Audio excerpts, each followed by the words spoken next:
20 કલાકથી પણ વધારે સમયથી વરસાદ ઓછો થયો હોવા છતાં વડોદરાના પાણી ઓછા થતા નથી, તેનું કારણ શું? ત્યારે સત્ય જાણવા BBNની ટીમ શહેર નજીક આવેલા ગામોની વાસ્તવિક પરિસ્થિતિ બતાવી રહ્યા છે। વડોદરા શહેરમાં પાણીનો પ્રવાહ આજુબાજુના ગામોમાંથી આવતું પાણી છે।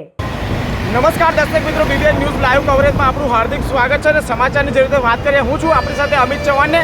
અમે પ્રયત્ન કરી રહ્યા છે કે વડોદરા શહેરમાં જે પાણી આવી રહ્યા છે તે પાણી ક્યાંથી આવી રહ્યા છે।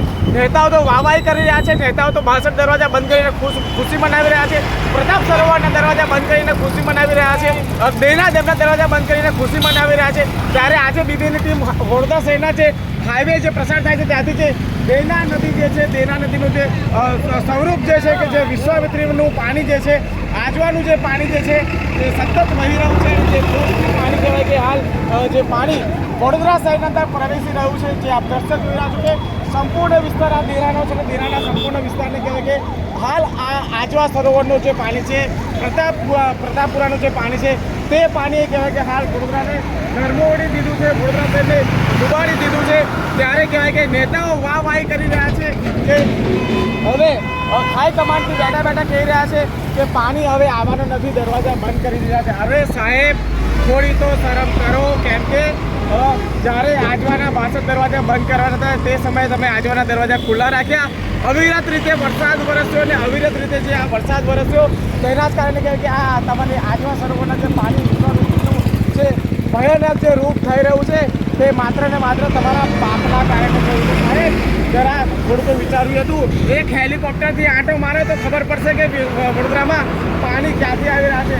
આજે પાણીનો પ્રવાહ જોઈ રહ્યા છો, જે પાણી છે વડોદરા શહેરના અંદર પ્રવેશી રહ્યું છે વેમાલી દેરાથી, અને વડોદરા શહેરને ધર્મોડ કહેવાય કે વેર વિખેર કરી નાખ્યું। જ્યાં જુઓ ત્યાં પાણી કરી દીધું છે। જે જગ્યા પર પાણી નહોતા ભરાતા ત્યાં આ વડોદરા શહેરના શાસકોના લીધે કહેવાય કે વડોદરા શહેર પાણી થયું છે। હજુ પણ 5 દિવસ સુધી પાણી ઉતરે નહીં તેવી પરિસ્થિતિનું નિર્માણ વડોદરા શહેરના નેતાઓએ કર્યું છે।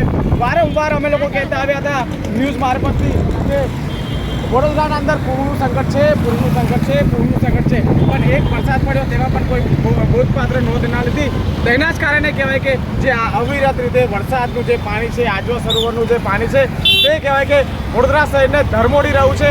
પણ કહેવાય કે સત્તાધીશો માત્ર બેઠા વાહવાહી લૂંટે છે। હાઈકમાન્ડની બહાર નીકળો, ટ્રેક્ટરમાં બહાર નીકળો તો તમને ખબર પડશે હજારો લાખો લોકો ભૂખ્યા છે, 5 લાખથી વધુ લોકોના ઘરોમાં પાણી ભરાયા છે, 5 લાખથી વધુ લોકો કહેવાય કે તમારી મદદની રાહ જોઈને બેઠા છે, પણ તમે હાઈકમાન્ડ ઓફિસમાંથી બહાર નીકળવા નથી માંગતા, એસી કેબિનમાંથી બહાર નથી। અરે કમિશનર દિલીપ રાણા સાહેબ, બહાર આવો, બહાર તો તમને ખબર પડશે કે નાગરિકો 2 દિવસથી ભૂખ્યા પ્યાસા બેઠા છે, અમને ફોન કરે છે, અમને કોલ કરે છે, પણ તમારા ફોન તો કહેવાય કે શોભાના ગાંઠિયા છે કે તમારા ફોન લાગતા નથી। હું મારી વાતને અહીંયા સમાપન કરીશ, પણ આગળથી તમને જે દ્રશ્ય બતાવીશ એ વડોદરા શહેરને કહેવાય કે ક્યાંક ને ક્યાંક દીખવા મૂકશે તેવા દ્રશ્ય બતાવીશ।